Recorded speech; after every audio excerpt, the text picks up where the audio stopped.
سلام، من پرناز هستم. خوش اومدید به این ویدیو. تو این فایل براتون کارت‌های تاروت و لنورماند فرانسوی رو انتخاب کردم و قراره که بریم بررسی بکنیم، ببینیم که با اون کسی که قهری، اون کسی که ازت فاصله گرفته و این روزا بد جوری چشم انتظارش هستی، آیا بهت برمیگرده و با هم دیگه آشتی میکنید؟ اصلا رابطتون میتونه مثل قبل بشه؟ خوشحال میشم که کانال یوتیوب من رو سابسکرایب بکنید و اگر که دوست داشتین حالا یه موضوعی که مد نظرتون هستش رو میتونید توی کامنت ها بنویسین و من درباره‌اش برای شما انرژی خانی میذارم.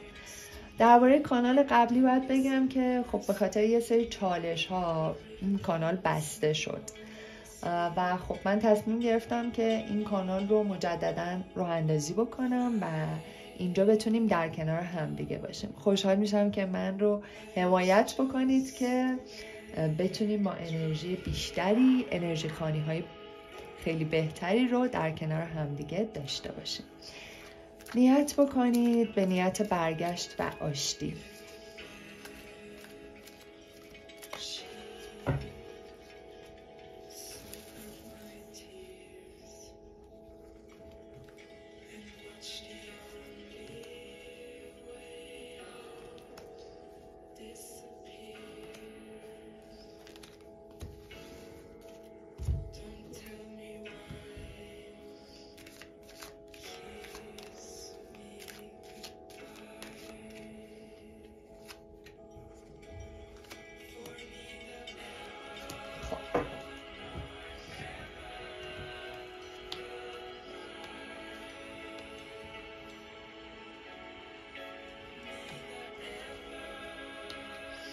در مورد رابطتون خیلی گارد گرفته، یعنی میتونم بگم که حالا به خاطر اون اتفاقاتی که بینتون افتاده، یه سری سوء تفاهمی که پیش اومده، انگار این آدم خیلی ناراحته و یه تفاوتی که با هم دیگه دارین اینه که خب توی رابطه اون وقتایی که تو ناراحت میشی خیلی راحت میری اون موضوع مطرح میکنی، صحبت میکنی دربارش، ولی این آدم وقتایی که یه دلخوری داره خیلی درون خودش نگه میداره اون موضوع رو، یعنی نمیتونه مطرحش بکنه و همین مسئله باعث شده که از یه سری موضوعای خیلی کوچیک کوچیک انقدر ناراحتی پیدا کرده و به موقع راجبشون صحبت نکرده که الان همچین گاردی گرفته.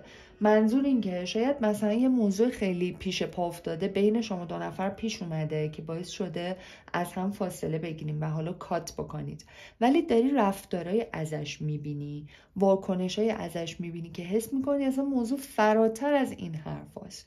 دقیقا هم موضوع فراتره، به خاطر اینکه این آدم به خاطر یه کوچولو غرور بیش از حدی که داره همه احساساتش رو نگه میداره و خیلی کم صحبت میکنه و همین باعث میشه که اصلا یه مسئله خیلی کوچیک ریشه خیلی بزرگ پیدا بکنه. اینطور نیستش که این رابطه کات بمونه، چون دقیقا تاروت داره به وعده 9 اشاره میکنه. حالا میتونه این 9 متفاوت باشه، 9 ساعت، 9 روز، 9 هفته، ولی خب در نهایت از این گارد گرفتن کوتاه میاد و پیگیرت میشه، یعنی بهت زنگ میزنه و باهات صحبت میکنه، گرچه که خیلی حرفای دلگرم کننده ای نمیزنه، ولی خب انقدر این مدت ذهنش هم از طرفی درگیرته که دیگه نمیتونه تحمل بکنه و زنگ میزنه، صحبت میکنین و دقیقا هم میگه که خیلی حواست باشه که دیگه با این آدم دوباره نری در مورد گذشته حرف بزنی، دوباره یه سری گلایه وسط نیاد و اصلا لج و لجبازی تو این رابطه جواب نمیده، چون یه جورایی آدمیه که حتی اگر اشتباه میکنه یه رفتاری رو از خودش نشون میده که تازه تو حس میکنی که تو مقصری که از دستش ناراحت شدی. بنابراین اگر بخوای خیلی باش لجبازی بکنی یا خیلی بخوای مصرانه روی حرف خودت باقی بمونی، فقط حواشی رابطتون بالا میره. این رابطه از این دسته رابطه هاییه که باید خیلی آرامش داشته باشی و خیلی قدم به قدم باهاش پیش بری، محتاط باشی. یه وقتایی واقعا شاید مجبور باشی احساسات خودتو نادیده بگیری و همین موضوع میبینم که چقدر برات ذهن مشغولی میاره. انگار یه وقتایی حس میکنی که اصلا دیگه نمیدونی با این رابطه باید چه کار بکنی. اگر ناراحت میشی و بیانش میکنی یه جور گارد میگیره، اگر که بیانش نمیکنی و توی دل خودت نگهش میداری خب یه جور اذیت میشه.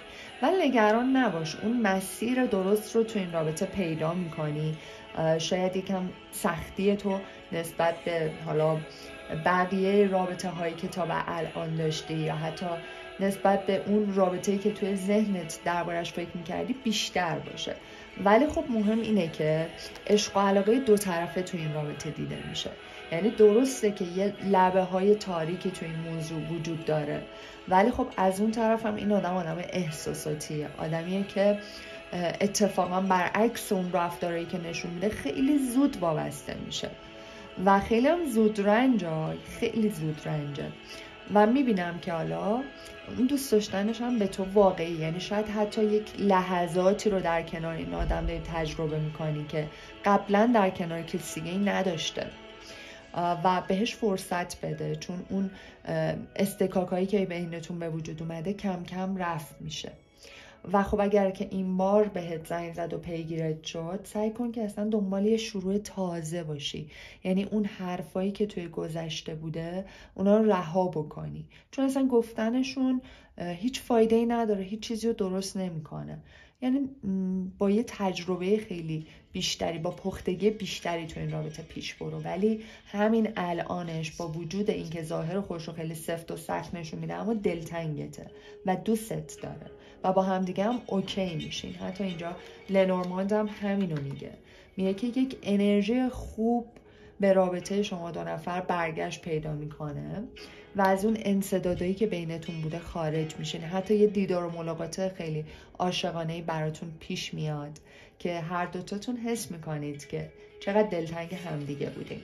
این رابطه قرار ادامه داشته باشه، ولی میگه که به معنای این نیستش که دیگه اون مشکلاتی که بینتون بوده صفر بشه. حالا باز هم چالش هایی با هم دیگه دارین، ولی اگر که بتونی با اون شناختی که ازش پیدا کردی به نوبه خودت اون قدمایی که لازم هست و توی رابطه برداری، خب مسلماً به مرور زمان ارتباطتون هم میتونه بهتر بشه. امیدوارم هر جا که هستین حال دلتون خوب باشه و خوب و خوش و موفق باشید.